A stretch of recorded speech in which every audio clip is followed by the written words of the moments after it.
Bien, mesdames et messieurs, je suis très heureux. First of all, I would like to say that my English is the product of the French high school educational system, so that is why I'm going to speak in French, if you don't mind. And io non parlo italiano, so.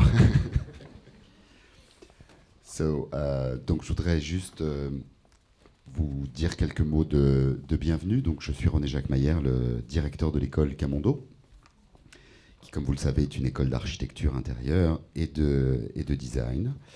Je voudrais vous dire combien nous sommes heureux de vous accueillir ici pour cette deuxième journée de ce colloque international autour des intérieurs contemporains.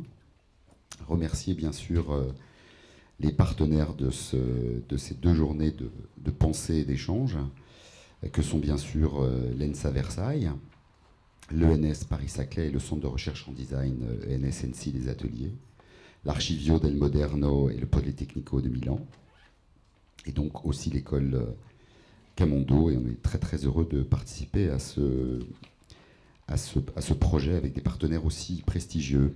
Merci beaucoup à Annalisa Viatinavon, professeure au LEAF de l'ENSA Versailles, qui a eu l'idée et l'initiative de ce colloque consacré à votre sujet de prédilection que sont les intérieurs.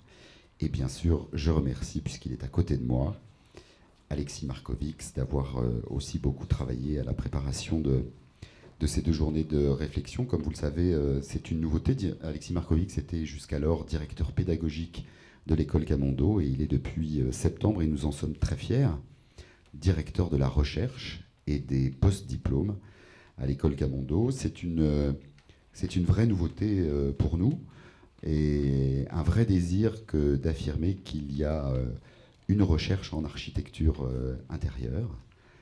Vous le savez tous, hein, je pense que la France a des choses à dire sur ce point, et je crois que, en tout cas dans une école d'architecture intérieure, qu'elle soit publique ou privée, il était important pour nous d'investir ce terrain, et ce colloque est finalement un des premiers actes forts de notre volonté de nourrir la réflexion sur ces questions, en tout cas en France et à l'international. Donc, puisque les organisateurs le sont. Je remercie l'Italie, la Suisse, bien sûr la France, et les contributeurs qui sont aussi internationaux. Je recite la Suisse, l'Italie, l'Allemagne, le Royaume-Uni et l'Espagne. Évidemment, ce colloque a un caractère pluridisciplinaire, puisqu'il va de l'échelle de pensée de l'architecture, en passant par le design et bien sûr en traversant la question de l'architecture intérieure, et finalement être ici dans ce lieu où ces trois disciplines viennent se nourrir et se mélanger, puisque vous le savez, nous sommes une école d'architecture intérieure, mais nous voisinons avec l'école spéciale d'architecture, et donc sur cet espace qui fait campus, nous traversons les questions d'architecture intérieure et de design. Quelques mots sur l'école Camondo, mais je ne vais pas vous faire l'histoire de l'école, je pense que vous la connaissez tout aussi bien que moi. Donc c'est une école d'architecture intérieure qui fête ses 75 ans, puisqu'elle a été créée en novembre 44, le mois a son importance, hein, novembre 44, où elle était à l'époque le centre des arts et techniques, et elle est devenue très rapidement l'école Camondo, puisqu'elle était abritée dans le musée Nissim de Camondo qui lui a donné son nom. Cette école, donc au départ, Centre des Arts et Techniques, elle avait pour vocation d'être une école de perfectionnement pour des décorateurs ensembliers. Et puis c'est finalement au cours des années 60 qu'elle est devenue école d'architecture intérieure, et que le métier s'est progressivement constitué au cours du XXe siècle, notamment sous l'influence de la pensée moderniste, qui était portée bien sûr, notamment à partir de l'entre-deux-guerres, par les artistes de l'UAM.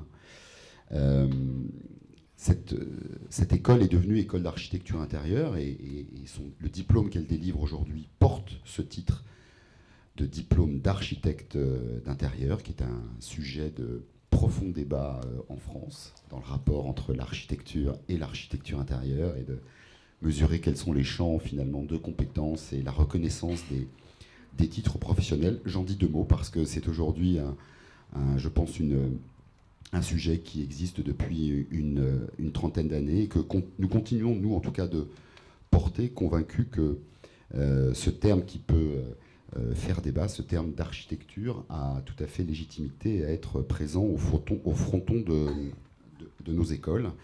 Et c'est un débat que nous poussons avec Alexis Markovix depuis 2 ans au sein du ministère de la Culture. Et nous pensons pouvoir, je l'espère, aboutir à une forme de reconnaissance tout à fait officielle de ces formations, d'une part, et peut-être d'aboutir un jour, je l'espère, à la reconnaissance d'un titre professionnel. Si je reviens sur l'histoire de cette école en 2 mots, et revenir sur finalement les points fondateurs des artistes de l'UAM, ils souhaitaient en fait penser et concevoir notre cadre de vie contemporain en constatant que les usages avaient évolué et qu'ils devaient se transformer et s'adapter. Et c'est finalement un peu le cœur de la pédagogie de cette école, où la question des usages est extrêmement centrale. Alors ça tombe bien parce que c'est l'objet de vos échanges de cette matinée. Je crois que c'est vraiment au cœur de la pédagogie de l'école. Alors de l'école ici à Paris, et j'en profite aussi pour vous dire, au cas où vous ne le sauriez pas, que nous venons d'ouvrir, 75 ans après l'ouverture de l'école, une 2e école dans le sud de la France, qui s'appelle Camondo Méditerranée, et dont le projet pédagogique est le même que celui de Paris, mais il sera très centré sur les usages, sur le rapport spécifique de l'intérieur à l'extérieur, puisque nous avons la chance de nous installer à Toulon, en bordure de la Méditerranée, et penser finalement nos espaces de vie, intérieur, extérieur, le rapport à la nature, le rapport aux matériaux, qui, si possible, le plus biosourcé possible, va être fondamental dans la pédagogie de cette nouvelle école. Et nous avons pour ambition d'embrasser la Méditerranée dans toutes ses dimensions, hein. La Méditerranée comme un espace à la fois culturel, comme espace politique, comme espace de flux bien sûr touristiques, de flux marchands, mais de flux humains. Donc voilà, c'est un projet qui a une très très grande ambition, et je ne pouvais pas ne pas le signaler ce matin, alors que finalement nous vous accueillons avec ce colloque sur la recherche pour célébrer aussi d'une certaine manière les 75 ans de l'école et sa forme d'ouverture vers une dimension qui nous semble très très importante. Voilà, je voulais simplement vous dire ces quelques mots, vous dire combien nous sommes très très heureux de vous accueillir et de vous souhaiter une 2e journée, après la première qui s'est déroulée à Versailles, riche d'échanges et de débats. Donc merci à vous, je vous souhaite une très belle journée de colloque.